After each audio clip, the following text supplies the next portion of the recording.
నిన్న జరిగిన ప్రెస్ మీట్లో పవన్ కళ్యాణ్ గారు కొన్ని కమెంట్స్ చేశారు. అసలు అలా చేయాల్సిన అవసరం ఏముంది? నిజంగానే తెలంగాణలో జనసేన పార్టీ పెడతా అనేసి చెప్పడం జరుగుతుంది. మరి నిజంగానే గెలుస్తారా పార్టీ వేటిన అయితే గనక ఏమనుకుంటున్నారు? తప్పదమ్మా, తప్పనిసరి పరిస్థితుల్లో ఆయన రావాల్సిందే. తప్పనిసరి పరిస్థితుల్లో ఖచ్చితంగా పవన్ కళ్యాణ్ గారు జనసేన పార్టీ తెలంగాణలో పోటీ చేయాల్సిందే, నిలబడాల్సిందే. ఎందుకంటే నేను ఒక బాధతో చెప్తున్నా, నేను తెలంగాణ వచ్చిన తర్వాత తెలంగాణ ప్రజలు ఎంత బాగుపడ్డారో నాకు తెలియదు. తెలంగాణ నాయకులు మాత్రం అపరకోటీశ్వరులు అయిపోయారు. నాశనం చేసేసారు తెలంగాణని, దుంపనాశనం చేసి ఇష్టానుసారంగా దోచేసుకుని వందల వేల లక్షల కోట్లు దోచేసి తెలంగాణకి అన్యాయం చేస్తూ ఒకరొకరు తెలంగాణ సెంటిమెంట్ని పండించుకుంటూ మాది మేము పోరాటం చేసామంటే మేము పోరాటం చేసాం, మాది ఆత్మగౌరవం అంటే మాది ఆత్మగౌరవం, మీ అయ్య జాగీర్ అంటే మీ అయ్య జాగీరు, అయ్య జాగీర్ అనుకుంటూ మీ అయ్య జాగీర్ అయితే దోసుకోమని ఉందా? మీ ఇష్టానుసారంగా ఆ డైలాగ్ అన్నది పవన్ కళ్యాణ్ గారే కదా. అవునమ్మా, రాని బొమ్మో గుర్తుమే కాలు తొక్తా ఉంటే పవన్ కళ్యాణ్ గారు నేను కూడా అంటా మీ అయ్య జాగీర్ అని. తప్పది, ఆ మాట అనకూడదు. అంత నాయకుడిని ఆ పక్క రాష్ట్రం ఉప ముఖ్యమంత్రి ఒక మంత్రిని పట్టుకుని రావద్దు అంటే మనోళ్ళమ్మో అమెరికా ఆస్ట్రేలియా దేశాల్లోకి వెళ్ళి అక్కడ ఇల్లు కొనుక్కుని అక్కడ పోటీలు చేసి అక్కడ పదవులు కూడా పొందొచ్చు, పదవులు చేయొచ్చు. పక్కనున్న తెలుగువాడు మాత్రం పోటీ చేయకూడదా? పక్కనున్న తెలుగువాడు మాత్రం హైదరాబాద్ రాకూడదా? మరి అలాగన్నాడు మీ అయ్య జాగిరే అని. వీళ్ళు అయ్య జాగిరేనంట, కాదంట్లా మీ అయ్య జాగిరే. కానీ మీ అయ్య జాగిరే అని చెప్పి 4 కోట్ల ప్రజల మనోభావాలు దెబ్బతింటున్నాయని చెప్పి మాయ చేసి ఇష్టానుసారి దోపిడీ చేస్తే ఎవడు ఊరుకోడు. దేశం గురించి ఆలోచించేవాడు పవన్ కళ్యాణ్ ఖచ్చితంగా మిమ్మల్ని ప్రశ్నిస్తాడు. ఖచ్చితంగా మిమ్మల్ని మీరు చేస్తున్నటువంటి దుర్మార్గం వేళ నాయకులు బాగుపడ్డారు తప్ప తెలంగాణ ప్రజలు బాగుపడలేదు. చూడండి, ఎక్కడున్నటువంటి నాయకులు ఎన్నెన్ని వందల కోట్లు సంపాదించారో ఒక్కసారి ఆలోచించండి. ఒక్కసారి తెలంగాణ ప్రజలు ఒకసారి ఆలోచించాలా. ఈ నాయకులు మన తెలంగాణ విడిపోయిన తర్వాత ఒక్కొక్కరు ఇన్ని వందల కోట్ల రూపాయలు ఎలా సంపాదించారు? 111 జీవో తీసుకొచ్చి టీఆర్ఎస్ ప్రభుత్వంలో ఎంతమంది ఎన్ని భూములు కొన్నారో ఒకసారి ఆరా తీస్తే అప్పుడు ఒక్కొక్కరికి తెలుస్తుంది. మా ఆత్మగౌరవం, మా బలిదానాలు, ఇవన్నీ సెంటిమెంట్ డైలాగులు చెప్పి భూములు దోసేసుకుంటాం, ప్రజలను నాశనం చేసేస్తామంటే పవన్ కళ్యాణ్ ఊరుకోడు. ఇది చెప్తున్నాం. ఖచ్చితంగా పవన్ కళ్యాణ్ అనేటోడు ప్రజల పక్షాన్ని నిలబడతాడు. ఆయన తెలంగాణ ముఖ్యమంత్రి అవ్వాలనే ఆలోచనే లేదు. పవన్ కళ్యాణ్ ఇక్కడ మంత్రి అవ్వాలని అక్కడ ఆంధ్రాని బాగు చేయాలన్న దృఢ సంకల్పంతో అక్కడ బాగు చేస్తున్నాడు. ఖచ్చితంగా తెలంగాణ దోపిడీని మాత్రం అరికట్ట తీరుతాడు, ఖచ్చితంగా అడ్డుపడి తీరుతాడు. అసలు తెలంగాణ అవతరణ దినోత్సవం రోజే పవన్ కళ్యాణ్ గారు మీటింగ్ పెట్టాల్సిన అవసరం ఏమున్నది? నెక్స్ట్ ఎప్పుడైనా పెట్టుకోవచ్చు కదా. అవతరణ దినోత్సవం సంబరాలు చేసుకుంటున్నారు, ప్రజలు మాత్రం దోపిడీ చేసేస్తున్నారు. పెట్టాలా? ఆ టైంలోనే పెట్టాలి. ఎందుకు పెట్టాలి తెలియాలి, ప్రజలకు తెలియాలి.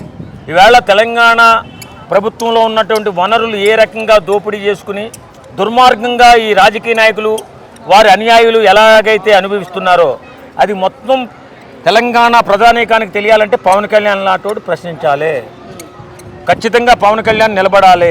చూడండి, పవన్ కళ్యాణ్ నిలబడితే ఆంధ్ర ప్రజలకి తెలంగాణ ప్రజలు గొడవ పెట్టేలాగా మాట్లాడుతున్నారు. ఈ సెంటిమెంటు ఆ సెంటిమెంట్ అని ఈ నాటకాలు, ఈ బూటకాలు, రాజకీయ ఎత్తిగడలో మాట్లాడుతున్నారు. నిజంగా సిగ్గుండాలా? ఇన్ని డబ్బులు ఇన్ని దోసేసుకుంటూ ఇంత ఇష్టానుసారంగా దౌర్జన్యం చేస్తూ ఉంటే పవన్ కళ్యాణ్ మాట్లాడకూడదు, ఆడు ఆంధ్రోడు.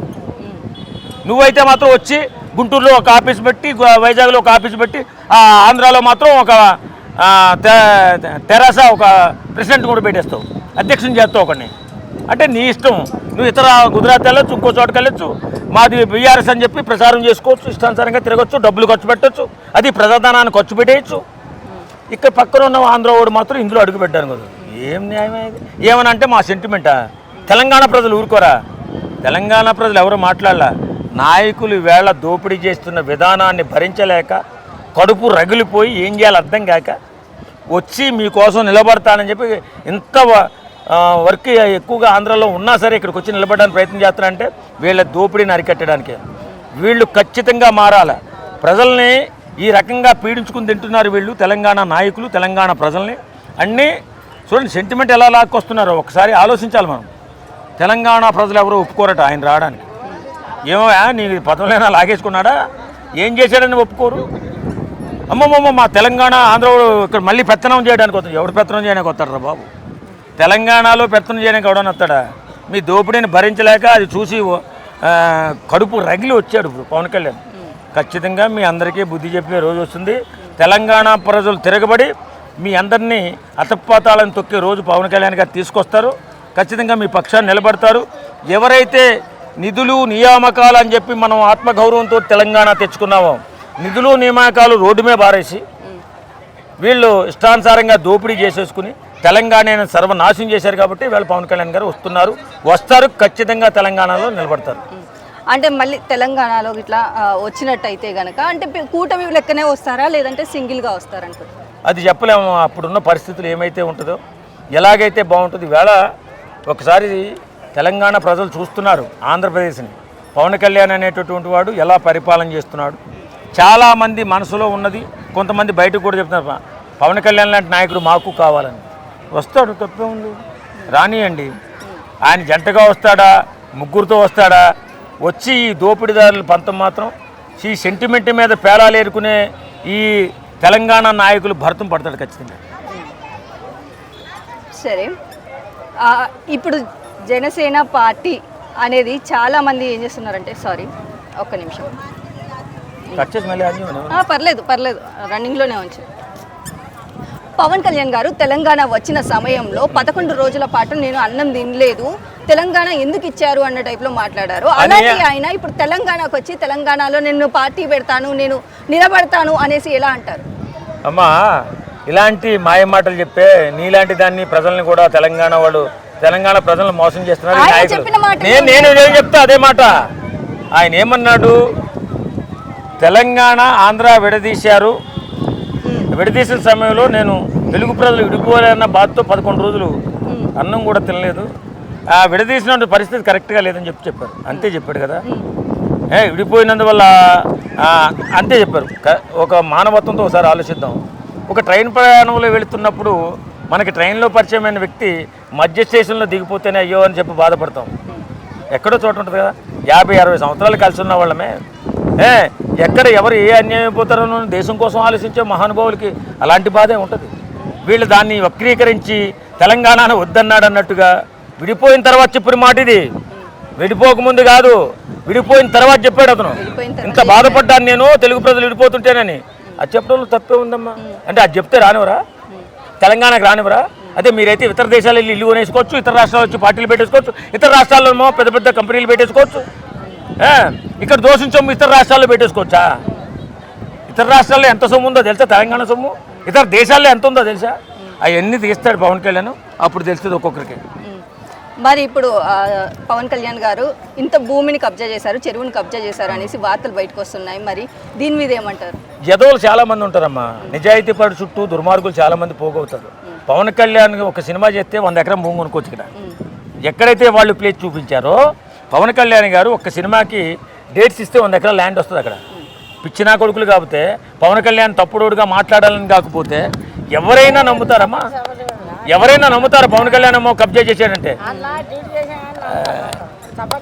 కాబట్టి నేనేమంటానంటే ఇలాంటి మాయమాటలు చెప్పి తెలంగాణ ప్రజలు అమాయకులు, వాళ్ళని మోసం చేయకండి. మోసం చేసి ఈవేళ మన కేసీఆర్ కుటుంబం ఎంత బాగుపడిందో అందరికీ తెలుసు. కేసీఆర్ పార్టీ ఎంత బాగుపడిందో అందరికీ తెలుసు.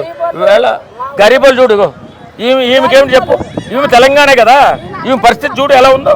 అంటే మీ బంగారు తెలంగాణలో ఇలాంటి వాళ్ళు కూడా ఉన్నారు కదా. అంటే మీరు ఏం చేశారు? ఇక విడిపోయి 12 సంవత్సరాలు అవుతుంది, ఇలాంటి వాళ్ళని కూడా తయారు చేశారు కదా. కాబట్టి తెలంగాణ సెంటిమెంట్ మీద పేలాలు ఏరుకోకండి, తెలంగాణ ప్రజలను నాశనం చేయకండి, తెలంగాణ ప్రజలను దోపిడీ చేయకండి. దోపిడీ చేస్తే వస్తాడు యుద్ధం చేయడానికి పవన్ కళ్యాణ్, అప్పుడు తెలుస్తుంది మీరెవరయ్యా బాబు రానికన్నా చూడడానికి. దేశాలు వెళ్ళి మన వాళ్ళు విజయాలు సాధిస్తుంటే ఇక్కడ పక్కన తెలంగాణకి రానివ్వం, తొక్కుతాము, ఆపుతాము. తెలంగాణ సెంటిమెంట్ అంటే మళ్ళీ సిగ్గుపడుతుంది తెలంగాణ ప్రజానికి. కాబట్టి ఆపండి మీ డ్రామాలు.